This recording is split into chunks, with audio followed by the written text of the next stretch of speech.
but it might be the lack of confidence women have had over the years because they've tried to do things and then maybe got, put down or not given the role or whatever. So there's this determination that I need to be perfect. I need to have everything before I go in and take that role.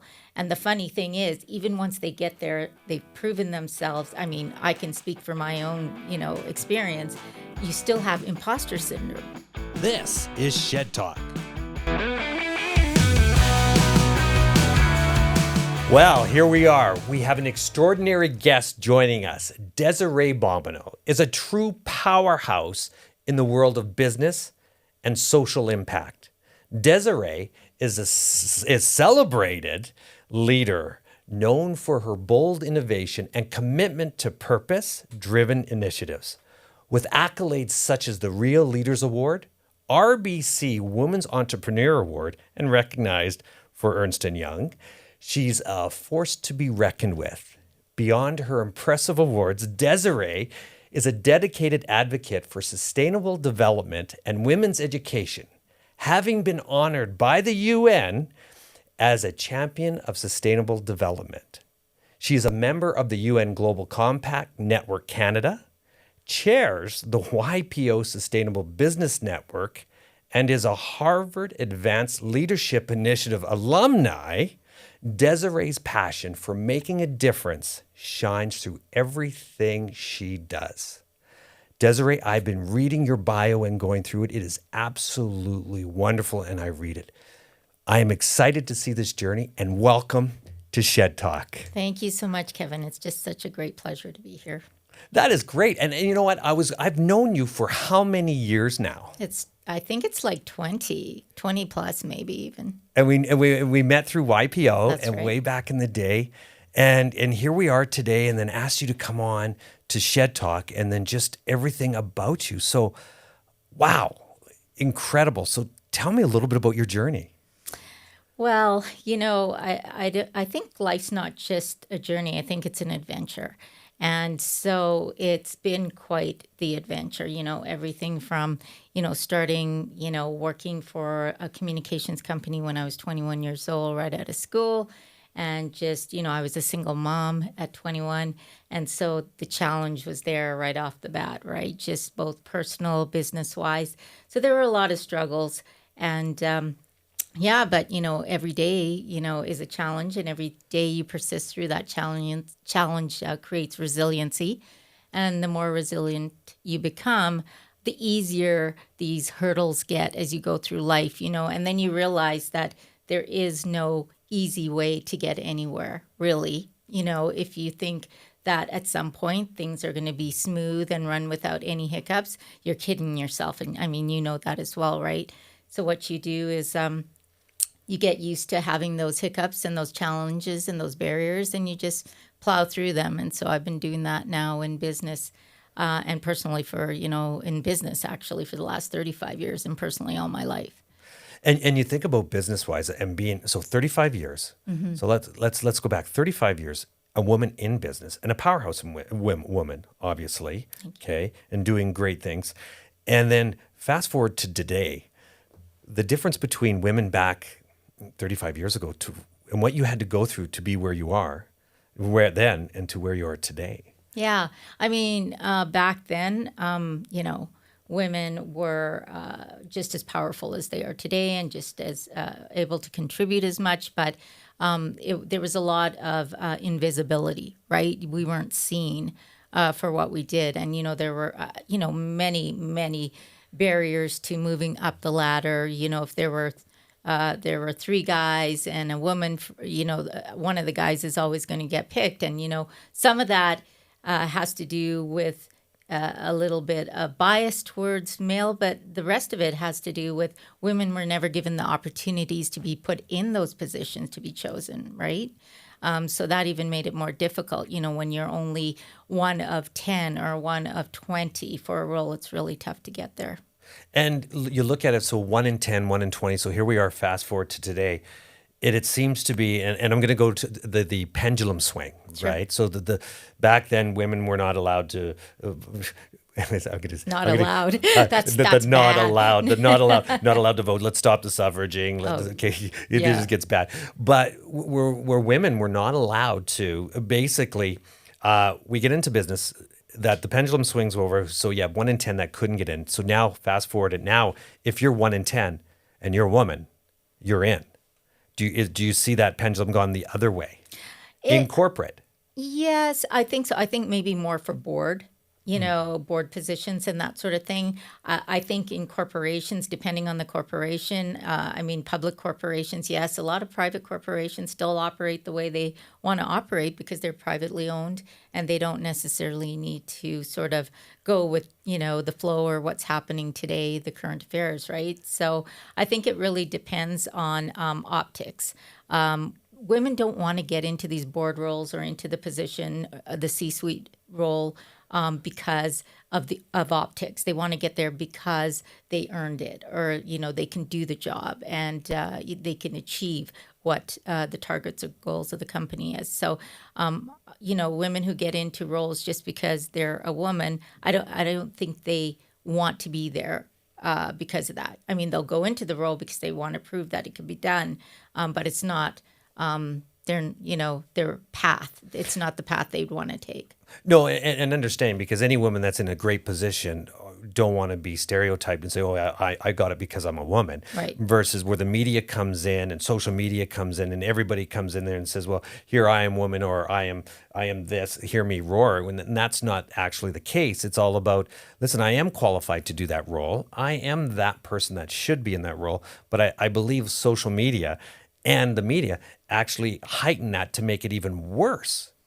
And then it kind of puts a dark cloud over that right now until it switches over. Yeah, it really does. And it's unfortunate because, most of these women are qualified and sometimes overqualified. I mean, I don't know if you've heard sort of the saying that when a male goes for a position or submits his resume or whatever, and there's a checklist of skill sets that you have to have, if they meet 60% of that, they'll go for the role.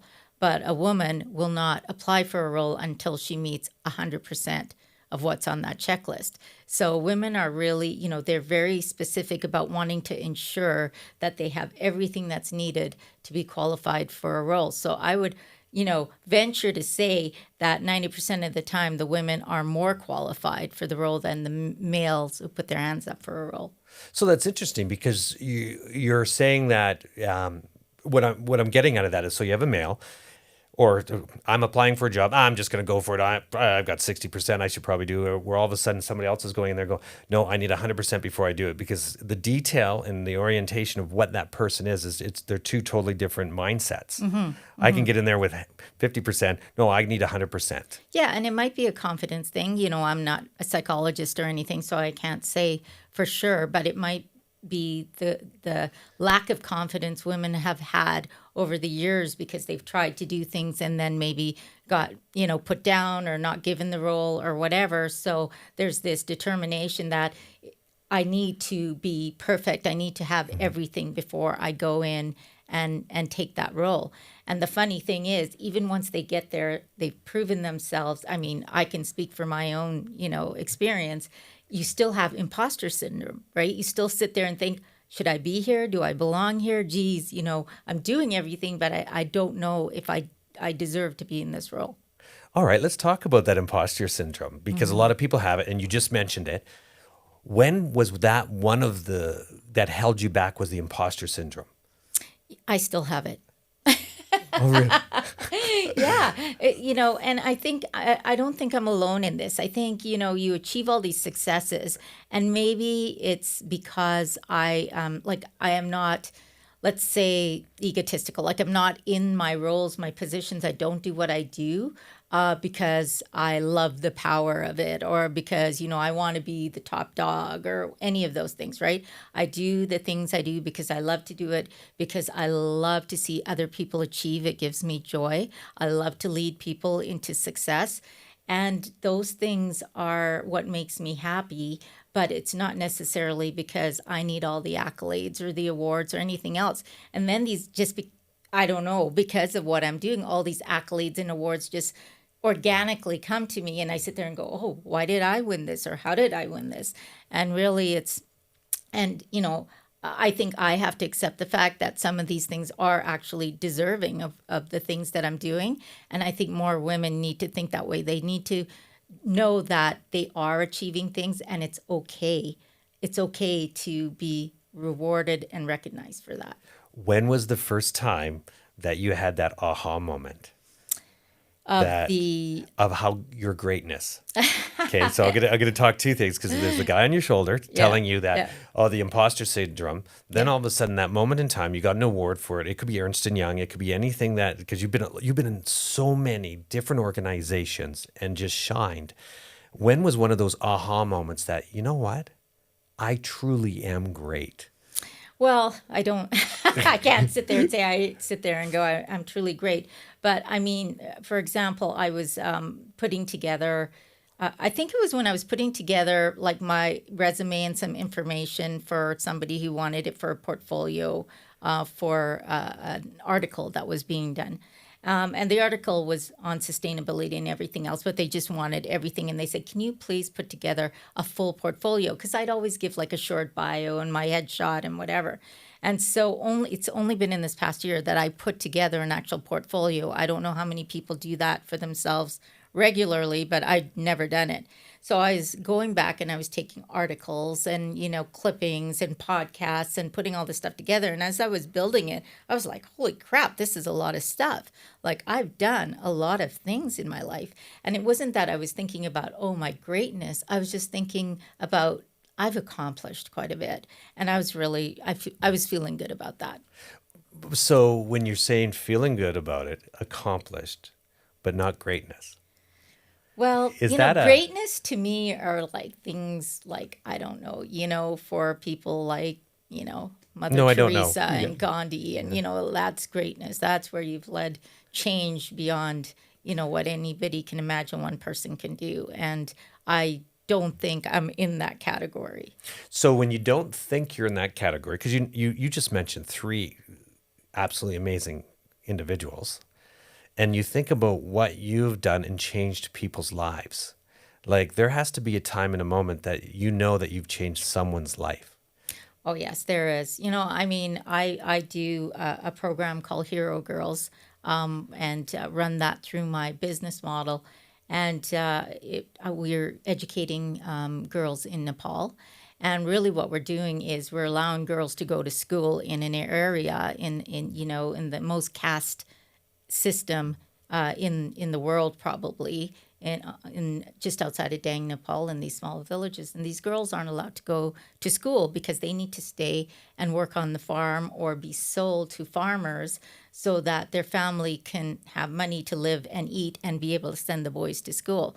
So I started this scholarship program and empowerment program for these girls called Hero Girls, where we give them scholarships, from grade, whatever, 1 to high school, where we also put them through an empowerment program and an entrepreneurial program where they get to feel, what it's like to be able to start their own business. And I decided to go back just to see how the program was going. And we also support mothers groups and help them to build businesses and become entrepreneurs.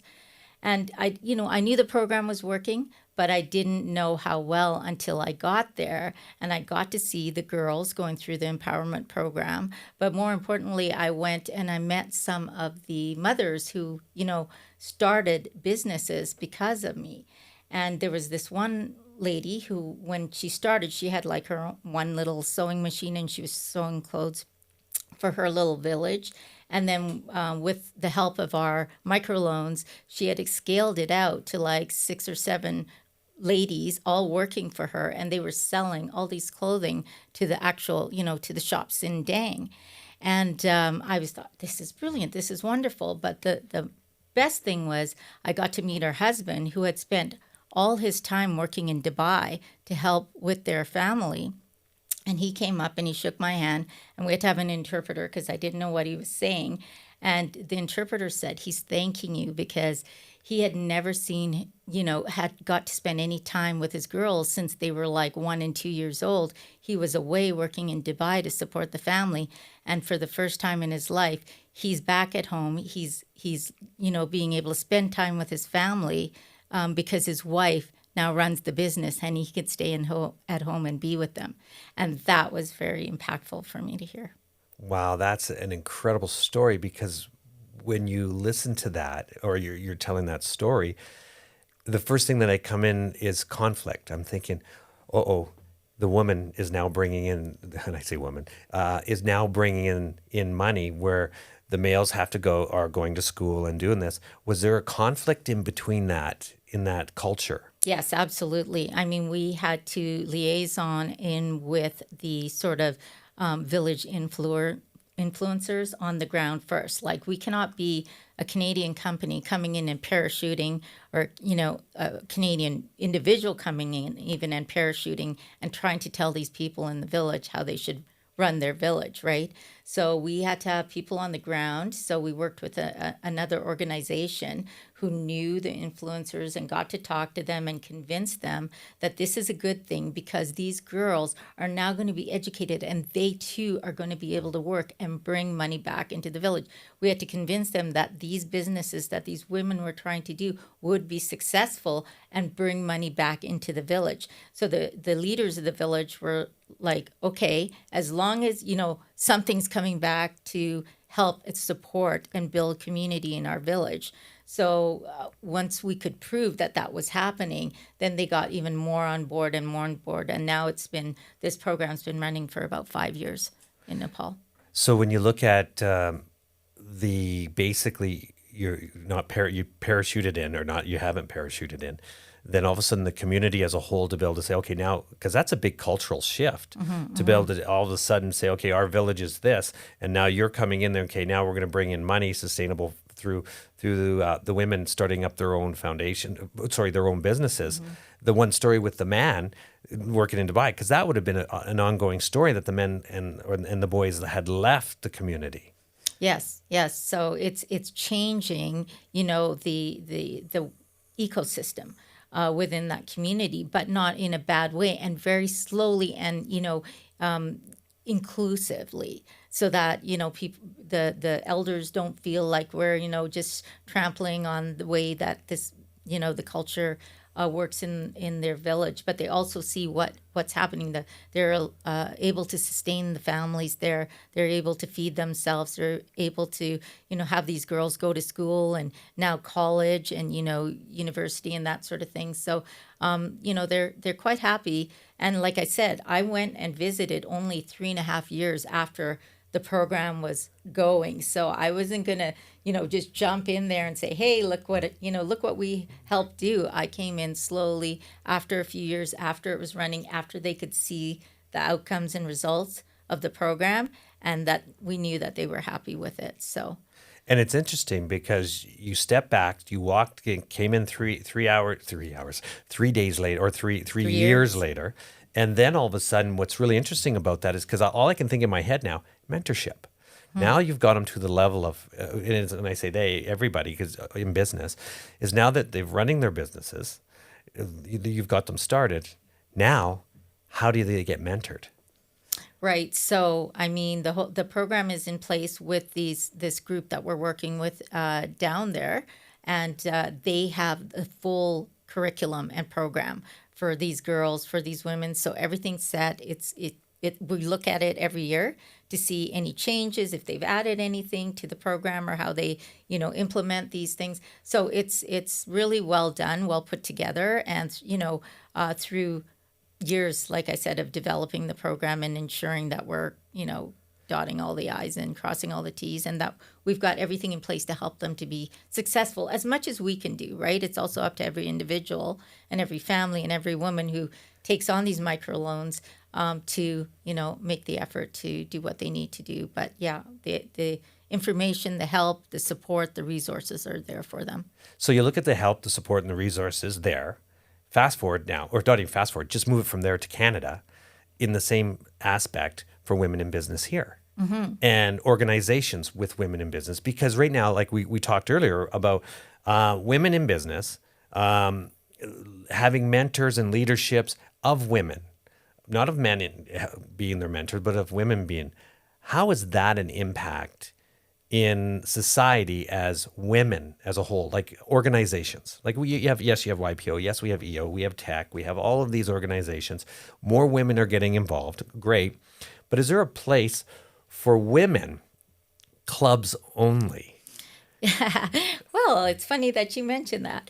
Well, there are quite a few women's organizations, but they are, there's no home for women, business leaders, entrepreneurs, that sort of thing, because these organizations are organizations. They're not clubs. There's not a space. And they've been great. They've been wonderful. I belong to a number of them. But, you go to a conference, or workshop, you learn some things, but you never get to really be mentored or be able to sit and collaborate or listen to somebody else's story and get inspiration from that directly and be able to ask questions and have more of that one-on-one mentorship that you're talking about. And so a girlfriend of mine, a partner, a business lady, wonderful entrepreneur, Melina Radakovic, and I have decided to start a women's business club here in Calgary for both professional and social purposes, actually. And we are working hard right now at doing a few events. We did our sort of concept launch in a couple of months ago, and everything seems to be going along far more quickly than we thought it would. But it's to create a space for women by women. So we know sort of what are the things that women, where are the gaps in these other organizations? Where are the gaps in things like YPO? Like you said, I belong to YPO. I belonged to YPO for like 24 years, 25 years. And it's amazing. But you're right. There's not something that gives, women. There's the Women's Business Network. But again, that's women all over the world. We can't all come together, or we can't just walk into a place and bump into somebody and say hi. So this club will initiate that. And it's all about empowerment for women. So we'll be doing events, workshops, whatever. But we'll also have like a spa, we'll have a little yoga area, all these things that are for, like you said, the health, well-being, the mind, soul, and the professional development of women. Yeah, because it's interesting because we talk about health, wealth, and mindset. And when you look at organizations out there and go back 30 years, because back when we were at the beginning of the episode talking about the 30 years where women were at, where men are at, and that transition. Here we are 30 years, and we look back and go, how many in all over North America, well, actually all over the world, actually have women's only facilities, as in example that where you can share your experiences back. Lots of men facilities that men only clubs and this and there is, and it's kind of a weird thing. It's still around, but I think there's how many in the world? Like 5. Yeah, there's a couple in Canada. I believe there's one Verity in Toronto, but you're right. There's far and few in between. So even like the clubs that we have here, the men's clubs that were here, like Ranchman's and Petroleum Club, yes, they came along and now open to women, but there's still, that stigma or that feel when you walk, at least that's what I feel when you walk in there. It's still way more male than women. And, there's a certain, ambiance to it that, you don't feel 100%, comfortable, walking in there as a woman still. I mean, I think it was the Ranchman's. It was like 1989, like 89 when they allowed women in there. I might be wrong on that, but it's somewhere around there. And that It's not to that me, far. Yeah. it's not like you go, wow, 89. Same time the Berlin Wall came down, like, wow, right? But anyways, so this is a space for women, by women. We're not excluding men because we want to be inclusive with everything. So there is a male allies program. So if you're sponsored by a woman, you can come into some of the events and that sort of thing. But yeah, to go into the spa and to be able to, go to the restaurant and sit down and just see another female leader that maybe you've only seen in the paper or heard of or whatever, and be able to walk up to them and sit down and go, I love what you're doing. Do you have 5 minutes to chat? And just being able to get that. You can't do that anywhere here in Calgary, really. So what made you, or going back to that aha moment, when was the changing point that you realized that there had to be a change. There had to be. Something had to happen. There had to have been something in time between now and 30 years. There was, yes, we recognize, yes, we see it. But when does it come to that one moment in time that you actually switched the switch and said, this is what we're doing, this is why, because it has to happen? What was that one moment in time? Yeah, it was actually Milena and I were at the Verity Club in Toronto, and we were doing a one of her summit for We Do, and I was actually the closing speaker at that summit. And we had it was just an amazing experience, and we had a lot of these women chatting and talking to each other and just getting to know each other, and we just saw the camaraderie that was there and just the open transparency that women have when they're with each other. And there's just this whole energy that happens that does not happen when you have men in the room. I hate to say it, but it's the truth. And so Milena and I were among them. We were going, this is so fantastic. The energy, the transparency, the conversations that are happening.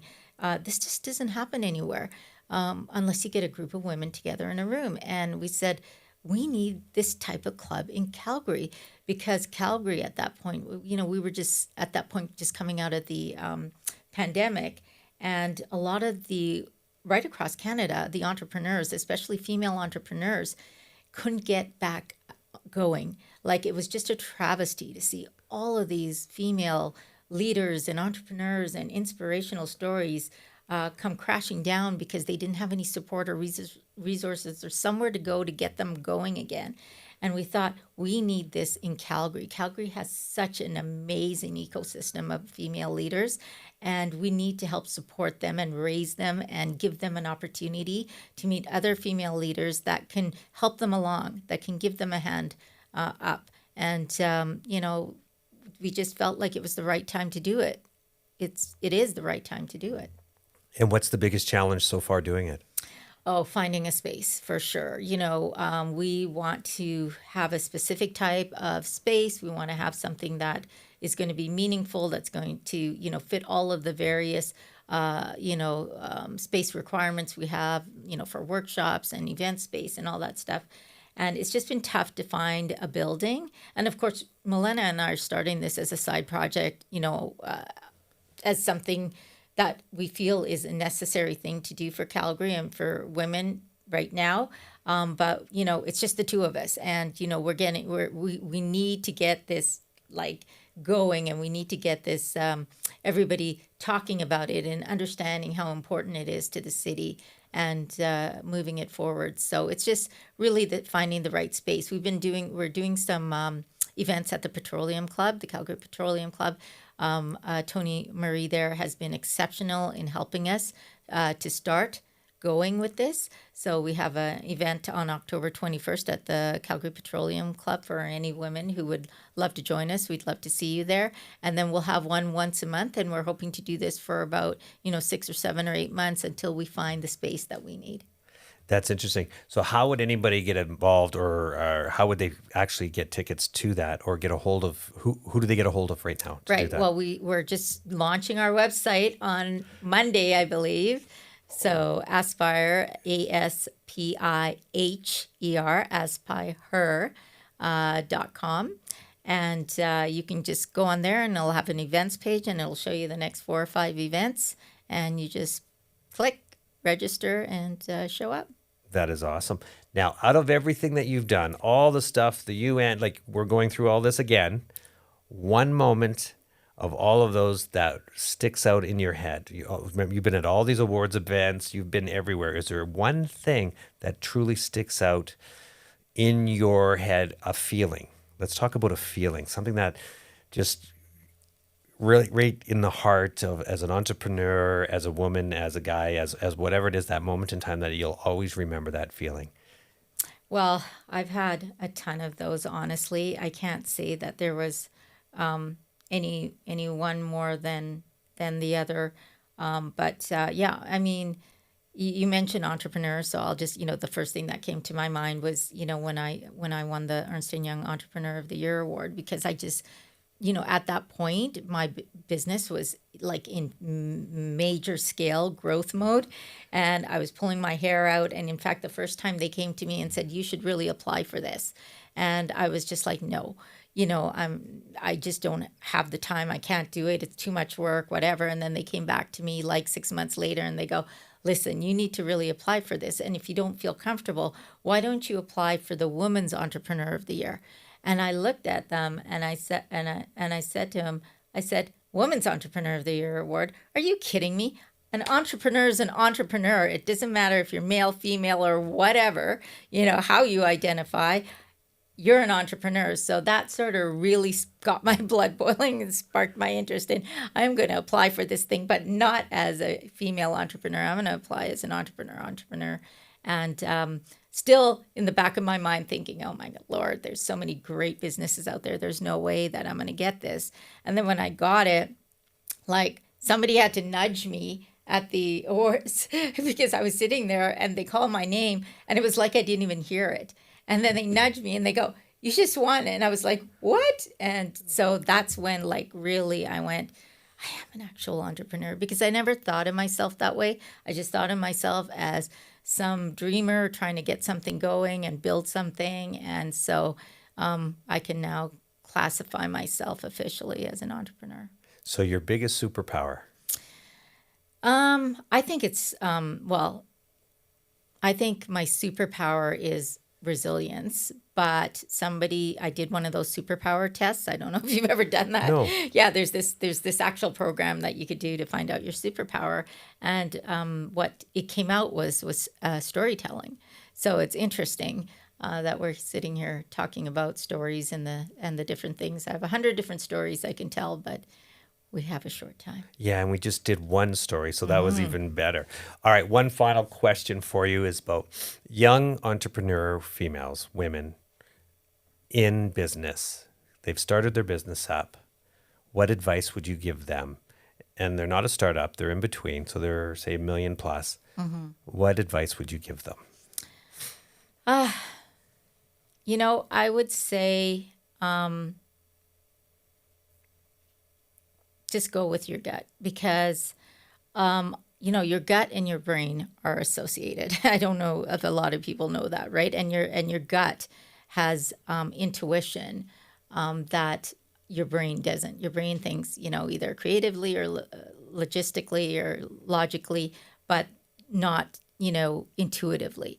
And so I think that we sometimes put that aside as an emotional thing, right? And so, because women are always often, quote unquote, emotional beings.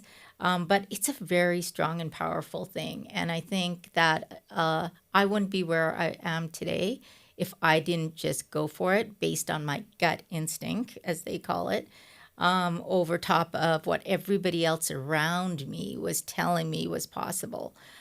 Because when people tell you what's possible, but more importantly, what's not possible, it completely limits your capacity to reach your full potential. So it's two things. It's okay to fail, because fail gives you a real clear perspective on what to do right next time. And it's okay to listen to your gut, because 90% of the time your gut is right over everybody else around you who's telling you to do it the other way. That is absolutely amazing. You know what, Desiree? Thank you very much for being on Shed Talk. Wow, that's incredible. Now, to wrap everything up on Shed Talk, okay, we actually have what we call is a question. What question would you ask me to answer? So it's a Q&A we give to our listeners as well, and they send in a question. But at the same time, because you're such an amazing person and an individual, I'm going to throw it right back at you. Ask a question. My question for you would be, how do you keep yourself energized, so energized, even if, things are going sideways for you? That's a great question. One of the greatest things about the sideways when we talk about it is every morning when I get up, just before I get up, I lay in bed. And one of the things is I do a visualization of the day. And I lay there and meditate about the day. What is my day going to look like? How does it look in my head? How does it feel, taste, smell? And then if my brain goes into a different direction, as in, oh, this is bad, I say, oh, stop, replay. Let's replay that again. And I replay it again in my head, but with a positive reassurance of what is it going to look like Groundhog Day. And I always refer back to it. So I want a Groundhog Day to go forward. So let me play what a great day looks like. And then once I've played it and it's a good day in my head, then I get up, have a shower, and I play that whole day out. It's one of those things I have to visualize it, see it, believe it, taste it, become that. Oh, wow. That's amazing. That's incredible insight. Visualization. It works. It does. And Desiree, thank you very much for being on Shed Talk. Awesome. No, loved it. Thank you. Thank you. Now you know. Shed Talk.